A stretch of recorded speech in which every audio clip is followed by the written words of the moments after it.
resist. The dragon welcomes you.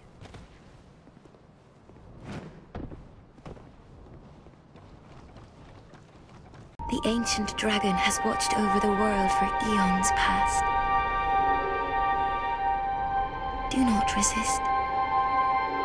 The dragon welcomes you. Hello there, Seraphim17 once again. This is my Dark Souls 2 walkthrough.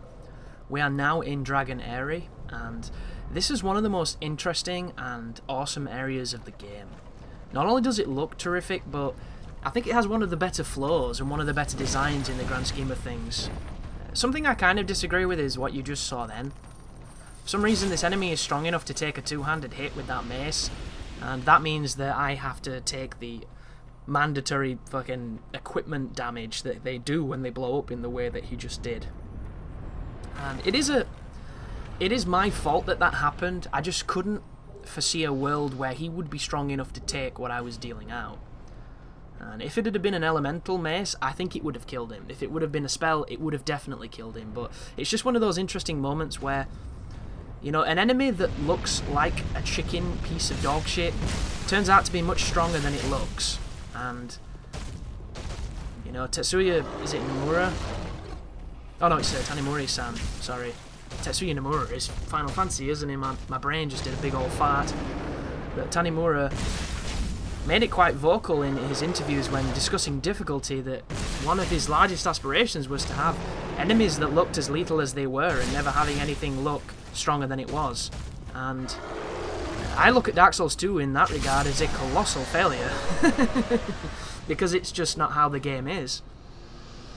And you don't even have to go into New Game Pluses to see that inconsistency, which is just a little bit of a shame when you have the mummy guys with the massive, you know, great machete things that can take half your life in a big, massive swing, which you think would one-shot you, and then those little impish bellkeeper assholes one-shot you with that fire axe, when they're essentially the size of your kneecap swinging an axe that doesn't look that impressive, and boom, all your life is gone. So it's interesting to say the least, but there's a very cool shortcut here, which you can only do on the other button configuration, I'm almost certain, because I just literally couldn't do it unless I changed my controls.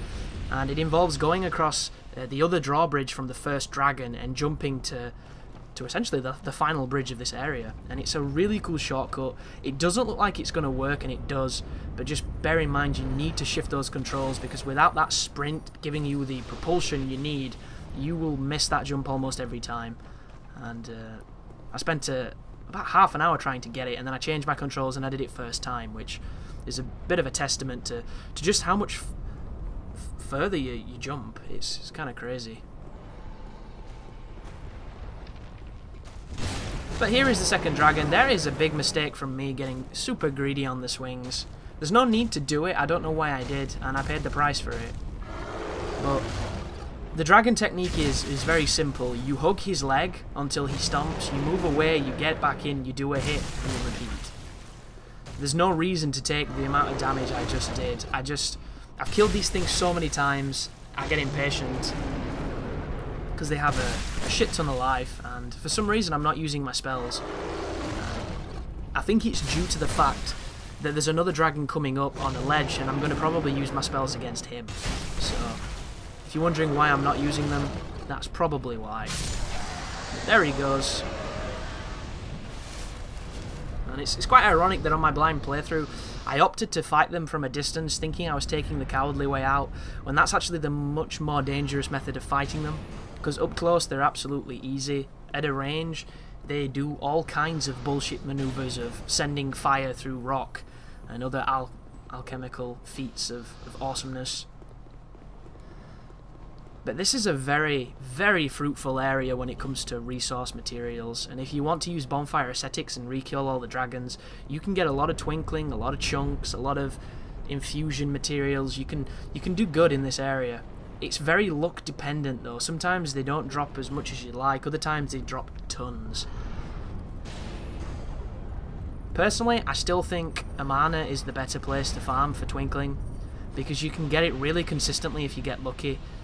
Obviously there's always those instances where it doesn't drop at all and you hate the game, but that is Dark Souls 2's fault, that's not your fault. And I was thinking the other day of how I would fix it to make it so that it wasn't so bullshitty. And I think the easiest way to do it would be with the rusted coins. You know, rusted coins are pretty rare in the game, and if you go to the belfries, whichever one you prefer, you kill those midget guys, and they drop them kind of rarely. So they're an item that have a very specific area to find and a very specific use. And if you don't know what it does, it increases your luck drop rate percent by a single %, which is dog shit. It is, because the drop rates on this game are already dog shit, and it doesn't make much sense. So what I would do to remedy this would be is when you use the rusted coin, I would either lower the amount of time it's effective for or keep it as it is, because I think it wears off too quickly anyway. But I would make it so that it's a guaranteed drop when you kill things. And I'm not saying make it so that they drop the thing you want every time. I'm just saying that while that thing is active for the 2 minutes it's active, when you kill something, it has to drop something. And even if it is the most common thing it has, at least it's dropping stuff. And once again, you'd still be facing the RNG gamble of waiting for it to drop the thing you want, but at least you'd be guaranteed that shiny and guaranteed a chance at that 2% drop rate of it being what you want.